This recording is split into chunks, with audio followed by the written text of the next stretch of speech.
Tonight on The Buzz, the NewTek TalkShow is bringing high-quality Skype video to live productions on the web and broadcast. But, as we have personally discovered, it can be tricky to set up. Tonight, Philip Nelson, the Senior VP of Strategic Development at NewTek, joins us to explain how this new box works and how to make Skype calls look and sound great. Next, Serena Catania is the supervising producer for The Buzz. This month, she is traveling to the Berlin Film Festival and joins us tonight with a preview of the Berlinale and the European film market. Next, Michael Kamas, the Director of Technology at Keycode Media, is fascinated by the cloud. Tonight, he shares his thoughts on cloud-based video editing from both Avid and Adobe. Join us as we discover whether this new technology is ready for prime time. All this, plus a Buzz flashback. Tech Talk looks at drones and Randi Altman's perspective on the news. The Buzz starts now. Digital Production Buzz is brought to you by Otherworld Computing at MacSales.com and by ImagineProducts.com, the workflow experts. Since the dawn of digital filmmaking, authoritative. One show serves a worldwide network of media professionals. Current. Uniting industry experts, Production. filmmakers, Post-production. and content creators around the planet. Distribution. From the media capital of the world in Los Angeles, California, the Digital Production Buzz goes live now. And welcome to the Digital Production Buzz, the world's longest-running podcast for the creative content industry, covering media production, post-production, and marketing around the world. It's good to have you with us.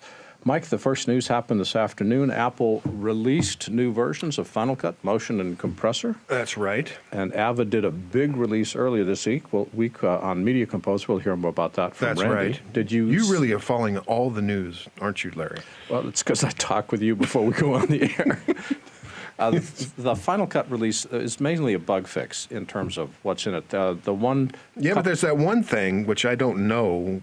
There's quite, three things, actually. All right, three things? Okay. Well, I was going to do the one thing. What is it? Default video and audio. Yeah, it's a keyboard effect shortcut for your favorite video effect. That's it? And the audio effect. Well, there's lots of bug fixes. Okay. But there's also support for the XF AVC format, which is shot by the Canon C300. And the other interesting thing is it's a lot faster to access projects on a SAN, which means if you're transferring files between editors, it's a lot quicker. That's a big, big thing. That's a big thing. Thinking of other big things, Michael, you're an actor, and Was an actor. well, I think Now I am just a co-host of the Digital Production Buzz.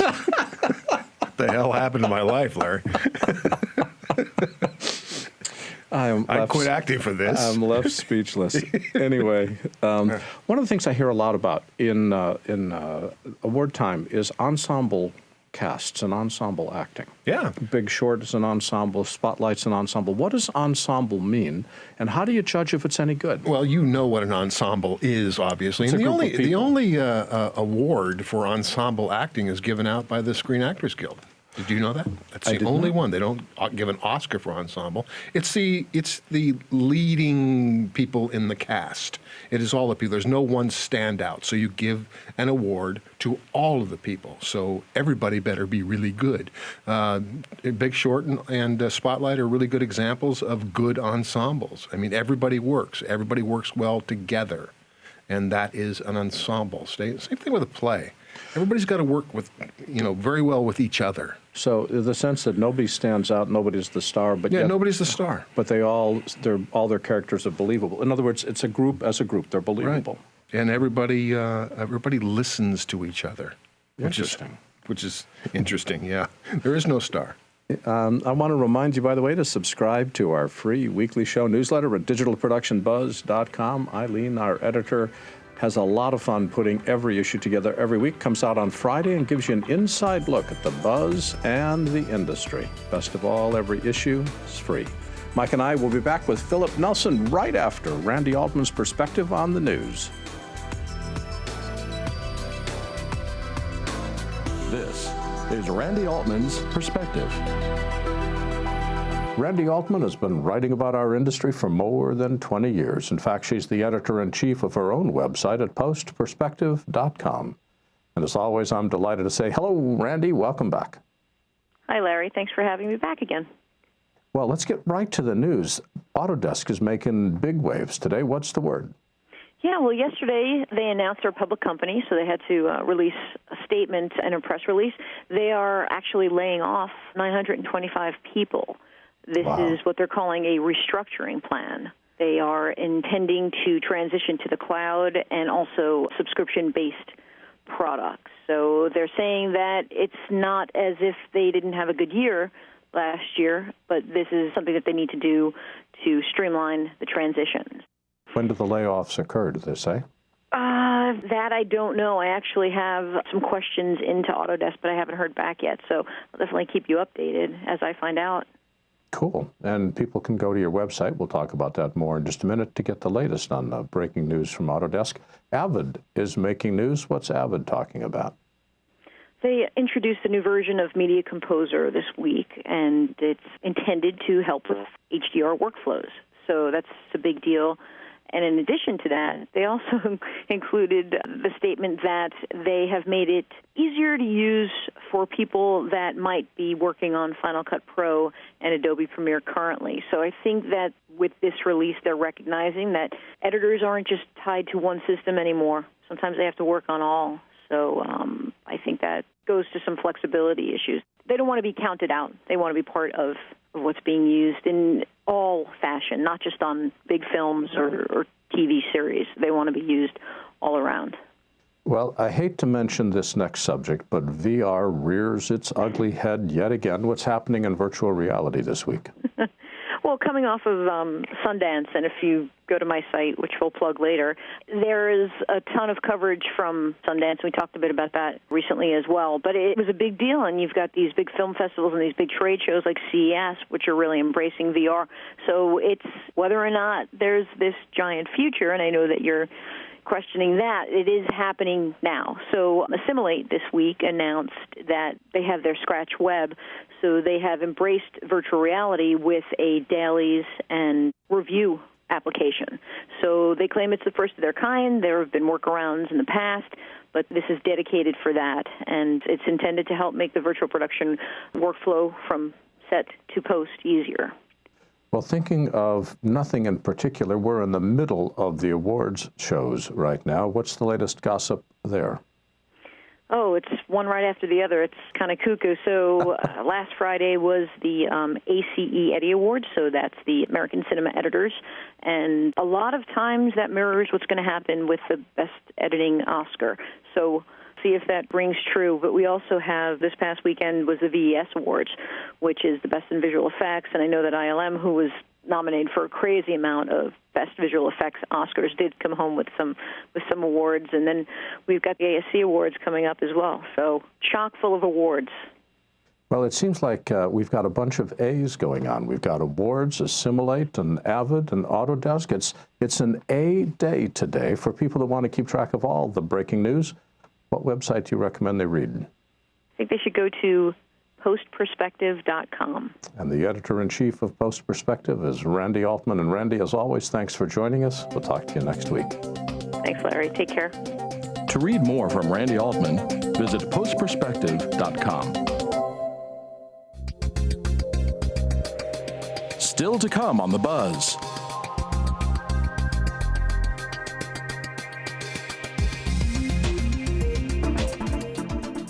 When you're working with media, one thing is essential. Your computer needs peak performance. However, when it comes to upgrading your Mac, there are so many different options to choose from that the process can be confusing.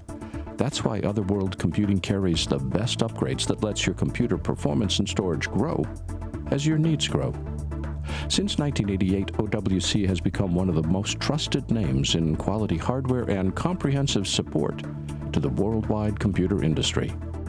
With an extensive online catalog of Mac, iPhone, and iPad enhancement products, as well as a dedicated team of knowledgeable experts providing first-rate tech support, OWC has everything you need to take your current system to the next level.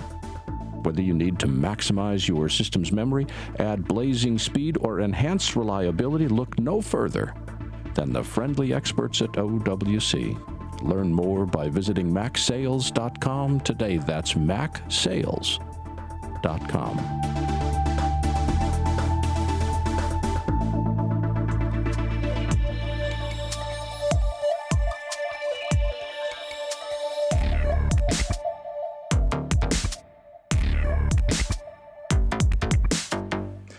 Live video interviews via Skype are becoming more and more frequent on television and on the web. Philip Nelson, the Chief Relationship Officer at NewTek, joins us tonight to showcase their new talk show hardware and explain what we need to know to make Skype interviews look as good as possible. Hello, Philip. Welcome back. Hey, how's it going? Well, now that we've got you on and you are looking stunning, He it's actually going looks great. he looks very, very good, and I love the Tron machine in the background. It's a nerd's paradise in my office. No, seriously, is that what is that? I mean, we can't see it. I can see part of it, but is that a video machine? Yeah, in my office I have a pinball machine and a Tron upright arcade game and a Wow. slot machine. So when you come visit us in San Antonio, you'll never be bored. Philip is the kind of guy that you would meet at Comic-Con. Yes, and follow around the rest of the day. Yes. I'm the biggest nerd there. Absolutely. Philip, when we first had you on the show in October last year, we had a lot of problems with image quality with talk show. And we figured out what was causing the problem, and we'll talk about that in just a few minutes. But I wanted to invite you back so you could showcase just how good this unit can look. But let's start with the basics. What is the NewTek talk show? You know, broadcasters for years have brought in remote guests, and historically they've used satellite uplink and various other technologies which are expensive, not easily accessible. And now that there's over 300 million Skype users worldwide, we partnered with Microsoft to create a broadcaster's interface for Skype. And the talk show is a one-rack unit device that allows you to bring in professional level quality guests via Skype. But Skype is owned by Microsoft. Why is NewTek even interested in Skype? Well, we love Skype. You know, Skype is easily accessible. So, you know, working with various broadcasters, you see now on network television, all the old school ways of doing things are starting to go by the wayside, and they just want to bring in guests from anywhere in the world, whether they're on a cell phone or a mobile device or sitting in a studio with a camera hooked to a talk show. And so we partnered with Microsoft to bring that broadcast level interface for Skype. So it's not just, you know, a 360 resolution image. You can get full high-def feeds through Skype. And also our partnership with Microsoft has allowed us to add some higher-end features to that. So, you know, if you're on a traditional Skype call, you know, somebody may try to call in during the show, or you may get ads that pop up. But through our NewTek talk show, you know, it blocks out the ads, it blocks out inbound calls, it allows you to get color correction in Skype. It allows you to have audio compressors and limiters and all of these professional features that broadcasters expect now available with Skype. So whether somebody's calling in from a television studio with Skype or from their laptop or a mobile device, it always looks pretty good. Well, before I talk more about the hardware, I want to give you an opportunity to be a hero. Are you ready for this? I'm scared, actually. Well, the last time you were on the show, I was complaining about the high price of the unit, which was $3,999 in the U.S., and you, during the show, promptly dropped the price $1,000. So can you drop it another $1,000 again today? I can't be that big of a hero, but the $1,000 is what we gave you. Well, Tough crowd. When I wrote my initial review of the talk show, when you and I first started chatting in August and September, I complained about the poor image quality. But as you can see now, the image quality is really quite good. And what we discovered at our end is that the talk show is not compatible with all firewalls. We were originally using a Dell SonicWall, which didn't work. And when we switched to a Fortinet, which we're using tonight for the show, the talk show works great. So my question is, because firewalls are not under NewTek's control, but it's part of the operation of getting the talk show to look good, does NewTek provide a list of approved firewalls that people can select from when they're buying a talk show? We really don't, and the main reason for that is that firewalls change very quickly, and technology and IT change very quickly, and not just the hardware, but they'll do firmware updates that can change things. So we don't specifically have a list, but we do have a document on NewTek's website that's some things to look for if you're having issues with your quality. And one of the first things to look for is your firewall and the ports that are open and things like that, to make sure you're trying to get the highest quality possible. But actually one of the benefits of TalkShow and using Skype is that even if your firewall is not configured correctly or you have some issues, the call still comes in. Because in Skype, there's a couple of different types of connections, and you can connect through public internet, but if you can get a direct connection using a UDP connection, you can get this high def video that we're seeing today. But that is one of the benefits, which you weren't able to get the high quality because of the firewall, but you were still able to get the guest. And in a news situation, a lot of times, getting that guest is the most important thing, and then they want to get as high a quality as possible. But the scalability of Skype and the TalkShow solution, even if you can't get that pristine connection, you can still get a connection. I was just super bummed that we didn't have that figured out for you before the last time I was on your show. You were bummed, and I was bummed, and everybody that I talked to at NewTek was not happy. So we are very glad that we figured it out. But I want to pick on you for one more hard question. Please. I'm scared again. Setup and configuration can be challenging. You mentioned this. But for instance, it took our team almost a month working with your support folks to get the system working properly, just to be able to do simple communication, because it's not a simple box to work with.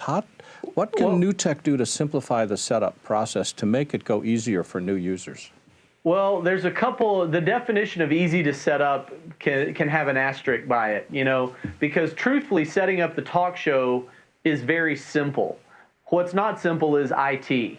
And so, plugging in the TalkShow, plugging in a camera, plugging in a microphone, setting up a light is actually very, very simple. Getting a Skype account is very, very simple. And so, probably, I would say 90% of our clients plug and play and they're set up in 5 minutes. And every now and then we find a router or a firewall or something that we have some issues with. And our techs are really good about trying to figure that out, or at least trying to give our customers some pointers on where they can look or have their IT people look. And, those 15% do become frustrating. But once again, we were both able to figure it out, and I'm excited that now you're sitting here talking to me in high def. We are as well. Thinking of high def, tell me about the equipment that we're looking at. What are you using at your end for a camera and for audio? Well, I'm not using anything fancy. I have the camera I'm using is a Canon Vixia that I got at Best Buy. So I'm not using a high-end camera. It's HDMI going into a $30 box I picked up from Amazon that converts HDMI to HDSDI, plugged into the TalkShow. I've got a wireless lavalier mic plugged into the TalkShow. I've got two lights. I've got an ICANN 12x6 LED light that I'm pointing at, and then I have another one up here on the ceiling just to give me a little bit of a fill. And then the lights you see behind me are actually the lights in my office. So I don't have a fancy setup. It's very simple. And, that's the concept is, especially with talk shows like yours, or even, Ellen DeGeneres or the Late Late Show, they're bringing in guests from all over the place. It could be fans or it could be professional broadcasters. And that's what's cool about this solution is that it's scalable. So you can get a nice link, but I'm not using anything fancy. Like I said, it's a $100 tripod, a $600 camera, some lights, and a mic. And then I also bought an $8 earpiece off of Amazon that security people use for their walkie-talkies. And I plugged it into a long 3.5 millimeter extension cable. And I got an adapter to plug it into the output of the TalkShow so that I can actually look like I know what I'm doing. I think I've got the same earpiece on my system here, but it sounds like, and I want to be clear, you're going direct to the talk show. You don't even have a computer in the circuit. Nope. Basically, I just plugged everything into the talk show, plugged my talk show into my hub in my office, and called you guys. It's as simple as that. And you just have an external monitor and keyboard attached to the Skype setup in the beginning? Yeah. I just plugged the keyboard and mouse directly into the talk show, plugged in a monitor, and here we are doing a chat. You know, one of the things that I do want to talk about that really makes the talk show a superior choice, even over satellite uplink, is the latency. Because our latency that we're connected at right now is less than 30 milliseconds.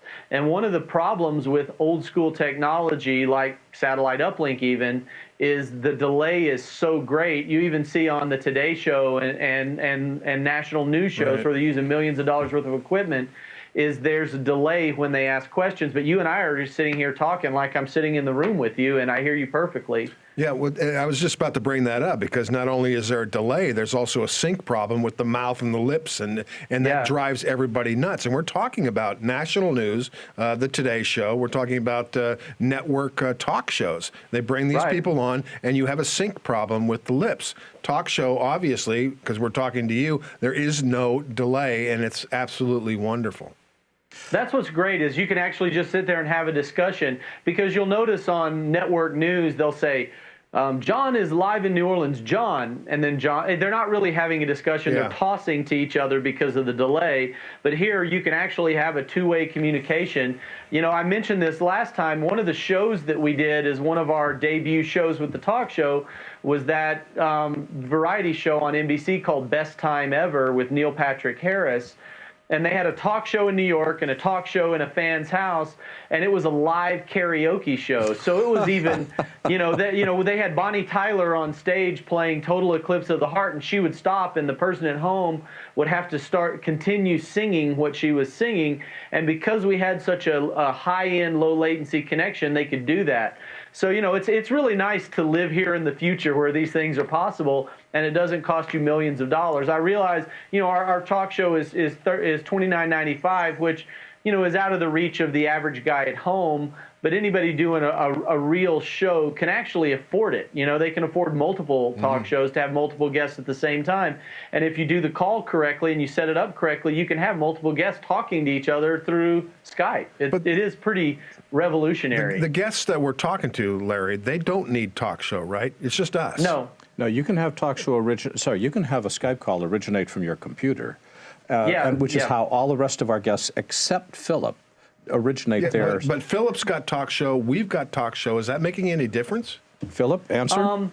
It can make a very big difference. Where it makes the difference is on the way it's configured with return video and things like that. So, like if I'm at home on my laptop, or I have a little 1080 webcam plugged into my computer, you have less control. So, like if I'm talking to you.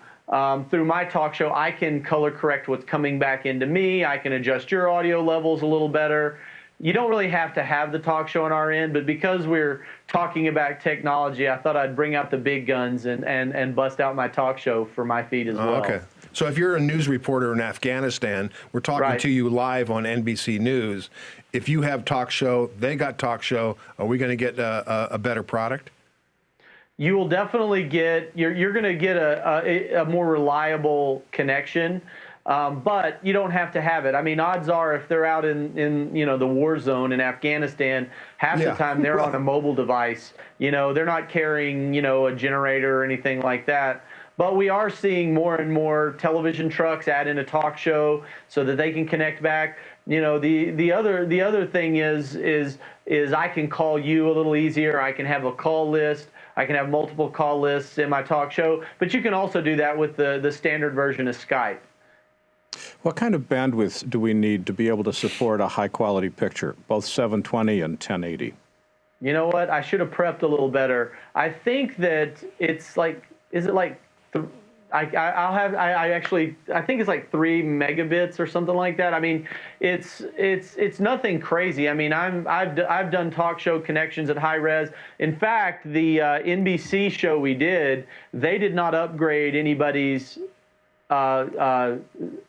internet connection at their house. They just used their standard cable modems that were in the houses and were able to get high def connections at all the houses. Well, once we've changed our firewalls, the quality that the talk show provides is really amazing. We're having a great lot of fun playing with it. The only limitation, which I have to ask you to change by next Tuesday, if you would, is it only supports one Skype call at a time. I want to talk to two people at the same time. Can you fix that? That's a request we get a lot. It's not a request that NewTek can fix. It's actually, part of Skype. Skype isn't set up in this version of Skype to allow you to do multiple callers on one box. What about iChat or Google Chat or something else besides Skype? Do you support those? No, this is a product that was co-designed with Microsoft. It is a Skype product, and the thing was, and one of the reasons Skype is so important is that, like I said at the beginning, there's over 300 million Skype users, and you have access to all of those Skype users out of the box, directly from the talk show. So yeah, this is a product we developed with Microsoft. Skype is an integral part of that, and that's what makes the magic happen. So just to confirm, because we've got a question on our live chat, it takes HD SDI for video signal in, takes a standard XLR connector for your audio. So basically a feed coming out of a video switcher or a NewTek box, a standard audio signal coming out of an audio mixer, and it works easily. Actually, one of the real benefits of this is that it does support analog audio, as well as embedded SDI audio. So depending on how you're set up, if you're in a large television truck, one of the challenges of using Skype in the past is getting a quality return video back to your guests. A lot of times people would just set up a webcam in the studio so they could at least see the studio. But in this configuration with the talk show product, you can take that program out of your show, give them embedded SDI audio from the show, or do analog audio. So you have choices, and then that's what I love about it is it's very flexible. If your internet bandwidth is bad, you can still get a call. If you don't have embedded SDI audio, you can plug a mic directly in and you're good to go.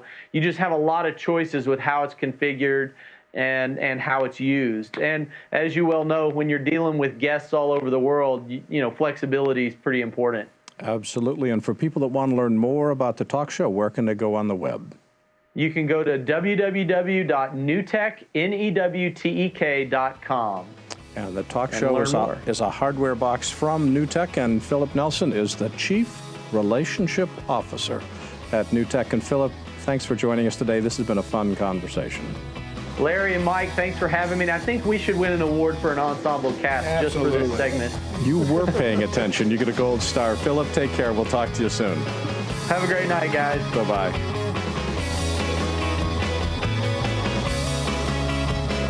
Still to come on The Buzz.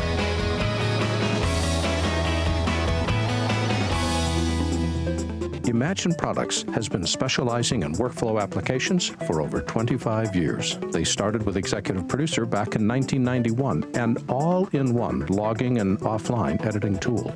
In 2006, ImageMine was used in the Salt Lake City Winter Olympics, and ShotPut Pro was released. Today, there are more than 30,000 ShotPut Pro users worldwide. Pre-roll Post for Macintosh was released in 2012. This is an LTFS archiving application compatible with any LTO tape drive, as well as Sony's ODA. Pre-roll Post for Windows was released at the end of 2015.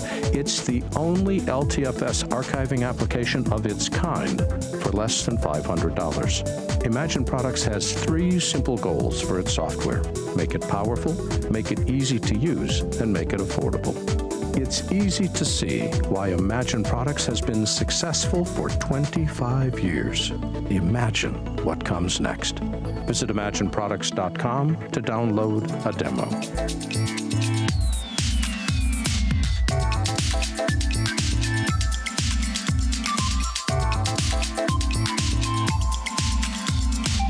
Serena Catania is the supervising producer of The Buzz, as well as a filmmaker, a journalist, and former senior executive with United Artists and MGM. She's also one of the founders of the Sundance Film Festival, and today she's coming to us live from Belgium, where she is, well, we're going to say she's filming one of her documentaries, but what she's actually doing there, we'll find out more in just a minute. Hello, Serena, welcome. Well, hi, Larry, from Belgium. Yeah, I tell you, you are peripatetic. You were in California just a couple days ago, and you're en route to the Berlinale, which we'll talk about more in just a second. But, you know, I was just thinking, now that you've been in Europe for all of 24 hours, what is it that strikes you about television in Europe? Well, I'm always blown away by how much influence the United States has all over the world. And we were watching some television last night. I was watching the Belgian version of The Voice. And I'm not talking about an American voice with subtitles, the Belgian version of The Voice. And I know they have several versions, but it just struck me that there's so much U.S. programming, but that there's also programming that have been influenced by the United States that's running here. Well, I know that you're just stopping in Belgium for a day or two, but heading off to Berlinale after that. What's happening at the Berlin Film Festival? You know, Berlin is, I call it my guilty pleasure every year because to me it is one of the most prominent festivals in the world. I just found out today their budget for the festival is 23 million euros on average every year. Oh, my goodness. Oh, I know, it's huge. But what's even more interesting is that the German federal government, the Commission on Culture and Media, provides almost 7 million of that. So that tells you how much the government is really behind the filmmaking and television and artistic community in Germany. And that's why I think so many talent is recruited from there. Well, how would you differentiate between Sundance, which I know you have a lot of familiarity with, and Berlinale and, say, Cannes? Are they all the same, just different cities, or are they different? No, I would say of all of those festivals, the Berlin Film Festival is the one that really brings a true love of film. As a matter of fact, here in Berlin, during the competition, the press that are there refer to the films as the country that they originate in. So they'll say, have you seen the German film yet? Or have you seen the Filipino film yet? Or have you seen the American film yet? It's really interesting. And also for me, as a director, I'm always struck by how much they respect directors here. They talk about the directors, and there's really a lot of homage towards directors here. But they screen, in Berlin, they screen over 400 films in various categories. To give you kind of a picture of Berlin, you have the major competition, which I really enjoy. I'm going to see in 10 days 25 films this year.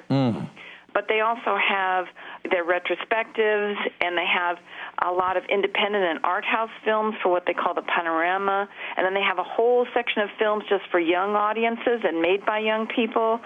We've had the head of the German cinema section on the BuZZ.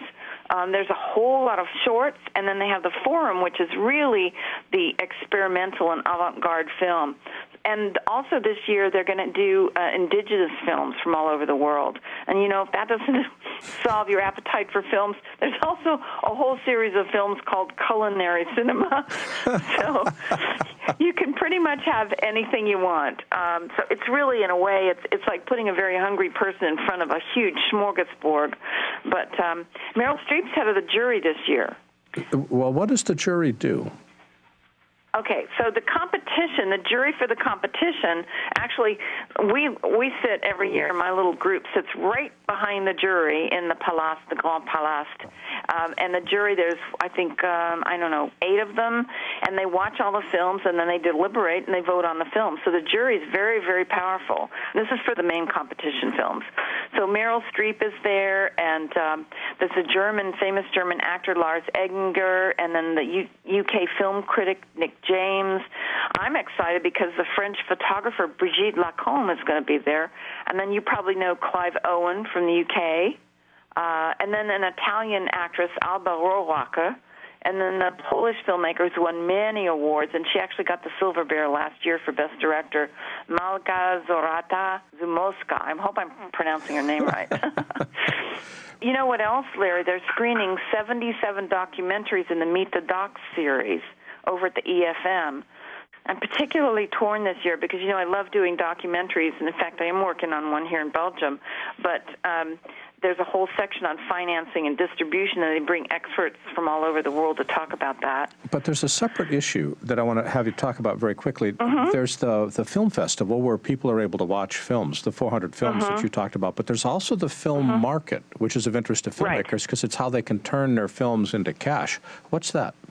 Exactly. The EFM is about, 400 companies come from all over the world, and they have about, 8,000 buyers. I don't know how many they're going to have this year, but I believe last year it was 8,000 buyers came from 95 countries. And simultaneously, they have the co-production market and the Berlinale talents. So on the money-making side and the distribution side, you have an entire huge venue that's not too far away from where we're going to be screening all the competition films. But that's where those 77 documentaries are going to be. So if you want to know anything about documentaries, you're going to be over there watching the panels and listening to what they say about who's paying what and how much.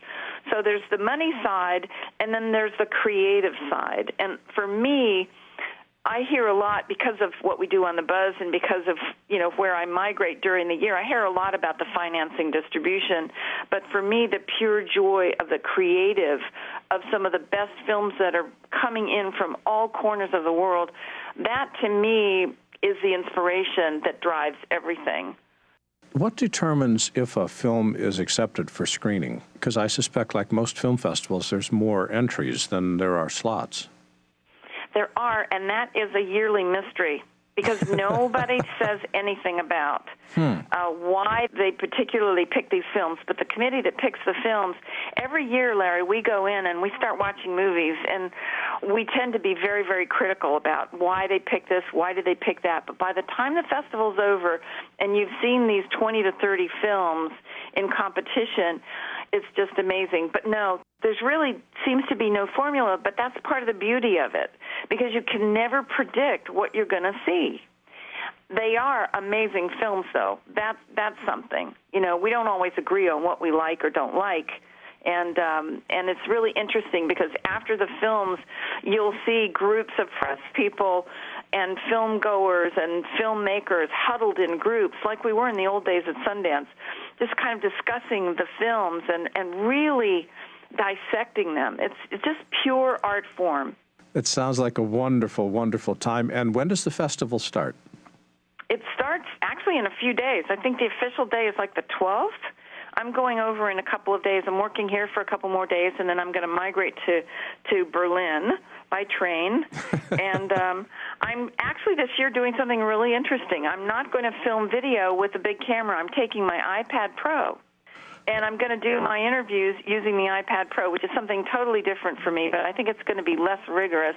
And, of course, I'll have a lot of stills I'll take with the two stills cameras I take with me. But the iPad Pro on a tripod with a connection to the tripod, and then I'll do my sound using some of the Sennheiser rigs, most likely. It sounds like a wonderful time. What we'd like to do is bring you back next week and get an update on what's happening at the Berlinale Film Festival. Serena, where can people go to keep track of you on the web? Go to thecataniagroup.com or filmvault.biz.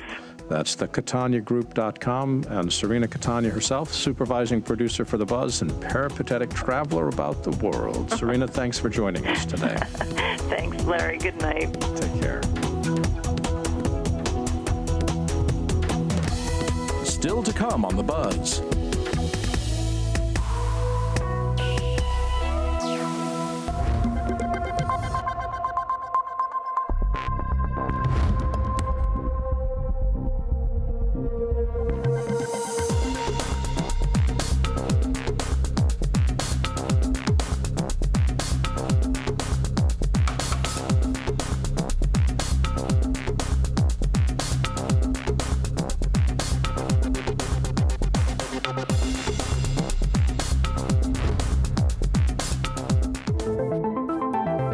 Welcome to Tech Talk.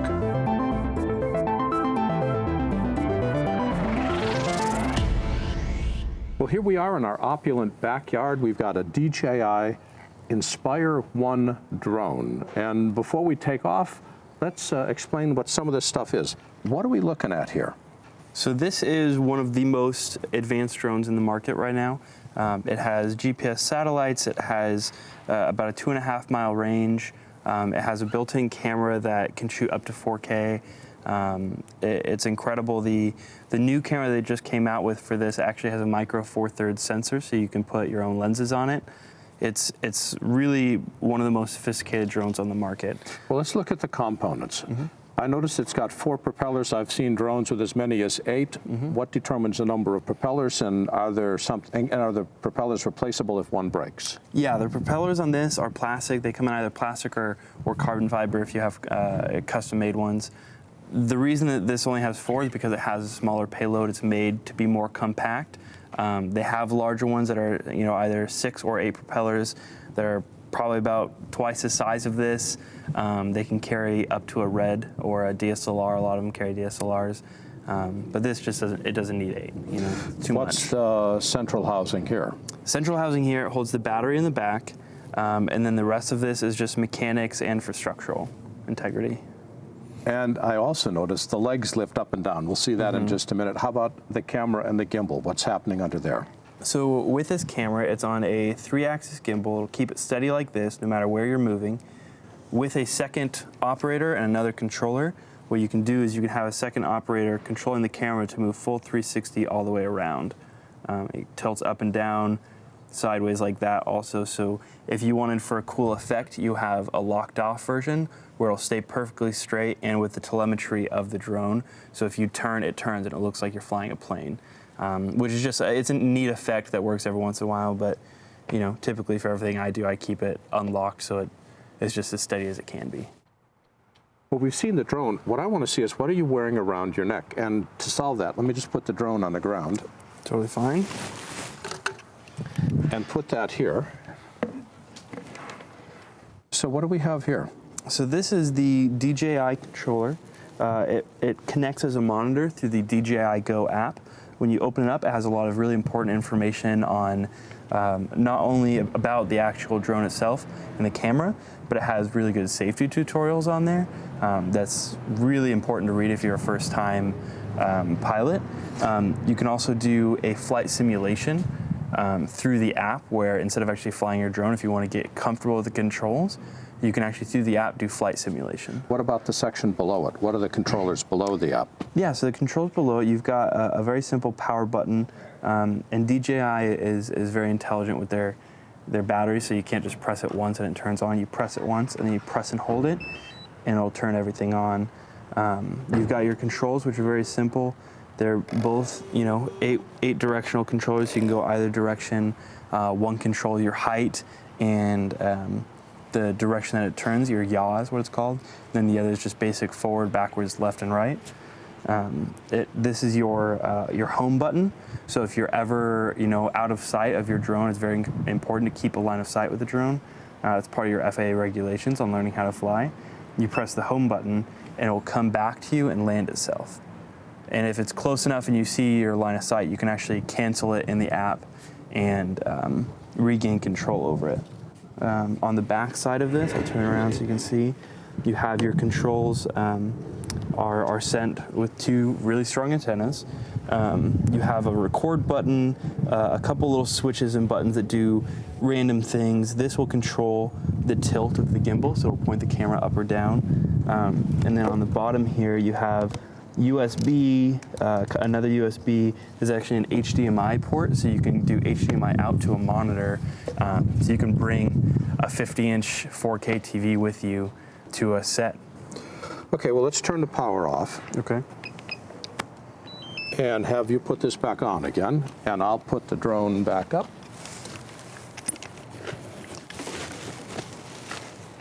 So let's turn the power on, and let's get this ready to fly. Okay, so what I'm going to do is you're going to do the same thing as we did on the controller. You're going to press the power button once and then press and hold it, and then I'll turn it on, and I'm going to start searching for satellites and running through its system check, making sure the gimbal is calibrated, compass is calibrated, and all that. So here we go.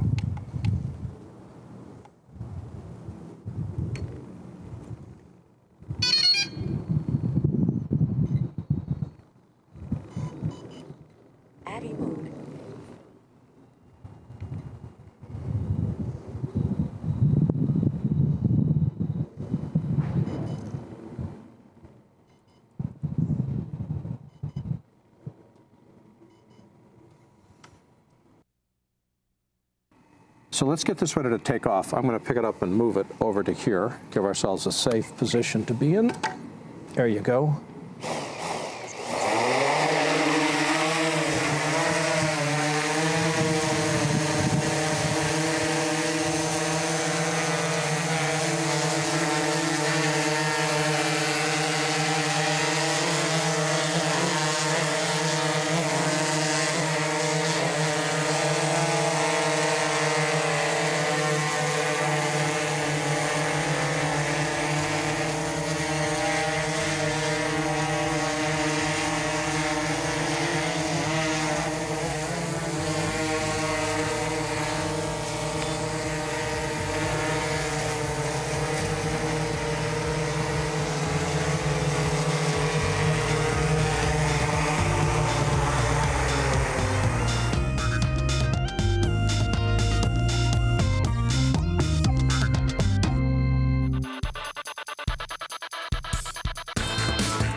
In his current role as the Director of Technology for Keycode Media, Michael Kamas consults in the latest in technology and best practices in digital media, and I'm delighted to say he's also a regular on the BuZZ. Hello, Michael. Welcome back. Hi, Larry. Good evening. How are you?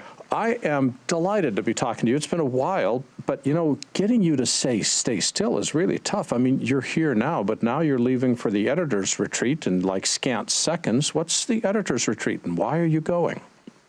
Well, the Editor's Retreat is a gathering of excellent editors from all around the country and the world, and to talk about technology, but not just technology. It's more so based on creation, best practices for editing, how to craft those certain scenes, and I'm lucky enough to be invited to speak there on cloud-based editing technology. Wait a minute. Say that again. Cloud-based editing technology. That's almost like an oxymoron, isn't it? Cloud-based and editing don't belong in the same sentence. What are you talking about? Well, it's the ability to edit where you want, when you want. So you no longer have to go to those ugly square edit bays that are dimly lit. You now can sit on your couch, or as I do, sit on my couch with my puppy and edit, and sit in my comfy slippers and enjoy my house while I can edit. So let me get this straight. What you're allowing editors to do is to edit wherever they want without tying them to the edit bay, but that really requires access to your media just about anywhere, which means how do we manage to make that work? It's very difficult, but yes, the holy grail is to be able to sit where you want, when you want, and edit. And there's a couple different ways to do that. We have the traditional cloud paradigm, and when I say cloud, I mean someone else's storage in the cloud, and you upload your media there, and then you edit in a browser, which is notoriously lacking in terms of feature set. Then we also have the more robust methodologies, which is the media sits at home base, and you sit at home and you pull the media from your home base. And that's when you get to use tools like Avid and Adobe. Then we have kind of hybrid models like Avid that also has Media Composer UX, which allows you to edit in a browser, but still using the media back at the mothership.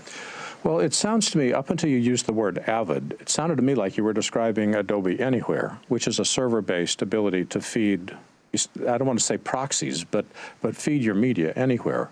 Is this what we're talking about here? That's what the most common methodology is, and both Avid and Adobe have similar technologies, which is where the media sits at your data center, usually within the four walls of your facility, and it goes through a traditional local editorial process, logging, etc. But the editors can then take their laptops and go remote and log in to the media locally, log into the media from remote as if they were local, and then edit that media, which is streamed to their system in real time. Are they working with proxy files? How are they able to get access to the media and have a good enough image they can make editorial decisions? I'm not saying master quality, but good enough.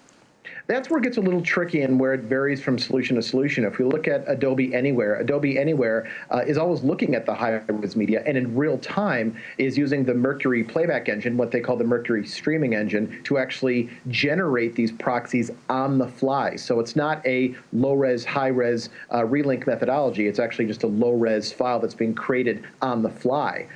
So you're not dealing with two different types of files. When we deal with Avid, Avid has a couple different variants that they can stream to your system in real time. So that does have a little bit of an online-offline methodology. Now, you're using the word streaming in both cases. Originally, you talked about the fact that we could store the files on a cloud server somewhere, access them via a browser, but the interface and the response time is pretty bad. But both Avid and Adobe are streaming. Does that solve some of the security issues of having access to the media, preventing access to people that shouldn't have authorized access to it? Well, there comes a point in time where there's diminishing returns. I mean, how many times has YouTube tried to prevent people from downloading files and people still get to them? So there's, a point of diminishing returns for doing that. Both Avid and Adobe have rules set in place that may prevent the end user from exporting a file. Will that stop a user from using a screen recording application and recording something? No, it's not going to stop them at all. No, my fault. But go ahead. It's a really good answer, but it's the wrong question. I'm much more concerned about security of the dailies. Think of the Harry Potter movies or Star Wars, where security was everything on making sure people didn't see the movie before it was released. How do you prevent unauthorized access to the raw footage that's part of the editorial process? Well, there's two ways. One is internet abstinence, which is you simply don't use remote editorial for these kind of films. I don't think even in 10 years, when another Star Wars prequel or sequel comes out, that they're going to allow remote editing. There's just too many things to take in consideration for security. But on lower, I shouldn't say lower, but on I shouldn't say less important. On projects where the security isn't as high, you can use things like VPN, right? A VPN is a virtual private network, and it allows a secure handshake between your local machine and the mothership. And that can kind of weed out unwarranted and unscrupulous folks. But the best practice is, at the end of the day, internet abstinence, and don't have your machines online. Okay, so for projects which are not highly security conscious, what are we trading off for remote editing as opposed to coming to the edit bay and being able to access our masters directly? Usually, Larry, it's latency. So the delay between a key press and what you're seeing on the screen. And editors are all about speed. And a lot of times when latency is introduced, there can be hell to pay because I don't get that immediate gratification of playback. And when you're sitting across the country, there can be latency in there. So there has to be the expectation of a slight delay when we look at these full, complete systems. There's also little things like some of your filters may not be on both systems. Some fonts may not be there. So you have to understand that because you get to sit in your fuzzy slippers on your warm, comfortable couch, there's going to be some performance trade-offs for the time being. While your dog keeps you company. Yes. When is remote editing appropriate? When would you recommend it? Right now, I'm a big fan of it for predators. So those folks who are producers and editors who want to do string outs or logging or non-complex editorial. The pre-edit, as it were. And I think that's a fantastic way to start using these tools because you don't need a robust tool set. You just need to see it and log it. I think for unscripted television, where you are doing string outs of scenes and logging an immense amount of footage, I think that's the sweet spot right now. What hardware do we need to pull this off? Well, because there's a couple different methodologies, if we're looking at the more traditional Avid Interplay or Avid Everywhere and the Adobe Anywhere, we're looking at the traditional systems that you would need to run the software locally. Because at the end of the day, you are still running that software locally. You're just pulling the media from a remote location. So you're going to need, and I hope I don't annoy any of your sponsors by saying this, but you're going to need 80 to 100 grand. I mean, it's going to start there. There's no way around that. You'll need a system that's capable of running your Premiere or your Avid system, and you'll need a decent internet connection. Editing at your coffee shop, not so much right now. You're probably going to need a good 40 to 50 megabits a second for a decent picture. Wait, say that internet bandwidth again? 40 to 50 megabits a second, which would be a cable modem running to your house. That's pretty common. Michael, I was just thinking, there's got to be more than one way to do remote or cloud-based editing. Are there typical ways that we can do this? Yeah, there's three main ways as I see it. There's the more traditional cloud editing paradigm, which is all your media is sitting in a third-party data center, and you edit in a browser. That's the best way I can think of just to describe it. Pure cloud editing, someone else's cloud. The second one would be remote editing, which is slightly different, and that's where the media actually sits in your data center, usually within your facility, and then when you're sitting at home editing, you're pulling everything via the internet from your mothership, from your office, as opposed to a third-party hosted cloud. And that media can either be high-res or low-res, depending on what solution you're working with. Another solution I find very interesting, and Michael Bay actually used it on Transformers, is something by Teradici, and that uses the PCOIP methodology, the PC over IP. And your viewers out there may be familiar with TeamViewer and Remote Desktop, and it's very similar to that, only Teradici has hardware on both ends and make sure your color is good, you have sustained frame rate, the audio is good, so it's like you're sitting in front of your bay, only you have a terminal at your house. So it's almost a throwback to the 70s and the mainframe topology. I was thinking the same thing. Mainframes have reared their ugly heads, except now they're on laptops. Completely. Michael, is this beta technology or is it being used in real life? It's a balance of both. If we look a few years ago, a company called a company called Forbidden has a product called Foreseen, which is actually editing in a browser, and all the media is in the cloud. That was used extensively with the Olympics several years ago. Avid Interplay, also known as Avid Everywhere, since it's closely tied into newsroom automation, it's being used quite a bit for string outs and remote shoots and whatnot. That being said, Adobe Anywhere is only 2 years old, and other solutions are still being beta tested right now to find out what can work in a real world environment and what's just a pipe dream. You know, I'd love to sit in on this session at Editor's Retreat. It sounds fascinating. For people that can attend, where can they go on the web to learn more? They can go to editorsretreat.com, or they can follow me on Twitter, and I'll have all the information there, and that's at Michael Kamas. And do you have a website people should pay attention to? That same name, michaelkamas.com. And the Michael Kamas himself is the Director of Technology for Keycode Media and about to catch a plane heading east. Michael, thanks for joining us today, and I wish you safe travels and have a wonderful speech. Thanks, Larry. See you next time.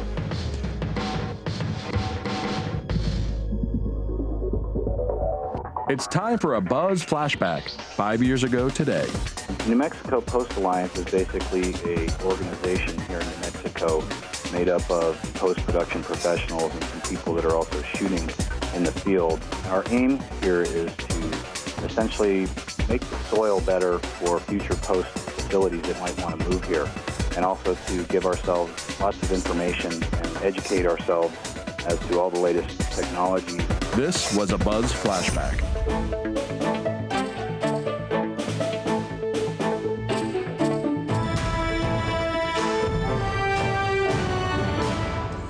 It was interesting during the Tech Talk when we were talking about drones, how all of a sudden everybody stopped moving and we were all watching the monitor together. It was, they're fascinating pieces of gear and give us shots that we can't get anywhere else. Well, you went to CES. You're one of the few people that I know actually went along with 120,000 other people.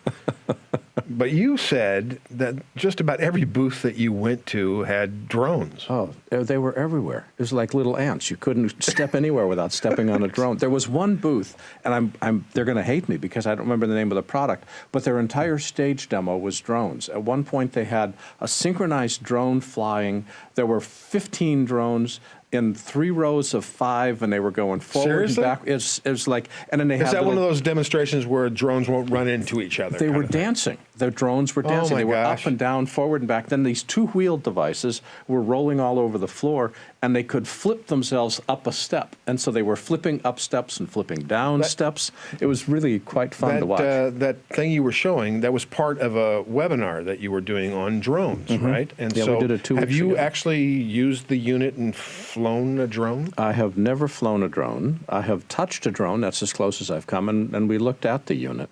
But that was a $6,000 drone that he was flying, and I was not about to do flying lessons on something that expensive. So, Especially when there's concrete everywhere. but Zach was a great guest. We spent In the webinar. No, that was a great segment. That was a really cool segment. In the webinar, it was we had two parts of it. One was talking about the legal, how you license a drone, and the rules changed December 22nd. The rules are changing all the time. I mean, now, it's now really hard. I mean, but the really cool thing is, what's that? That little GPS thing that's in all drones now, or supposed to be in all drones now. If you get into like a no-fly zone, it actually stops and comes back to you. I think it stops. I mean, I'm not really sure, but I know it stops. But that's amazing. That's just amazing. It still kind of pisses me off. Well, we'll add that to your list of Christmas presents. Thank you. I want to thank our guests for today, Philip Nelson, the Chief Relationship Officer at NewTek, Serena Catania, Supervising Producer at the Digital Production Buzz, and Michael Kamas, Director of Technology at Keycode Media. There's a lot of history in our industry, and it's all posted to our website at digitalproductionbuzz.com. Here you'll find thousands of interviews, all online and all available to you today. Talk with us on Twitter at DPBuzz and Facebook at digitalproductionbuzz.com. Our theme music is composed by Nathan Doogie Turner, with additional music provided by smartsound.com. Text transcripts are provided by Take One Transcription. Visit takeone.tv to learn how they can help you. Our supervising producer is Serena Catania. Our show producer is Debbie Price. Our engineering team is led by Megan Paulos, includes Ed Golia, Keegan Guy, James Miller, and Brianna Murphy. On behalf of the handsome guy on the other side of the table, Mr. Mike Horton, my name is Larry Jordan, and thanks for joining us for the Digital Production Buzz. Goodbye, everybody.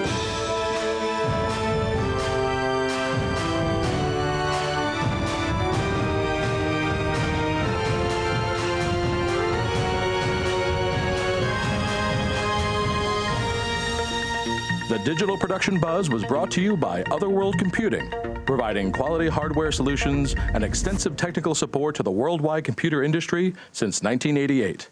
And by ImagineProducts.com, specializing in workflow applications for over 25 years. If you'd like to see more videos like this one, please subscribe to our YouTube channel. To stay connected and receive updates from the Buzz, sign up for our free weekly newsletter now. Or you can learn more about us on our website. And thanks for watching the Digital Production Buzz.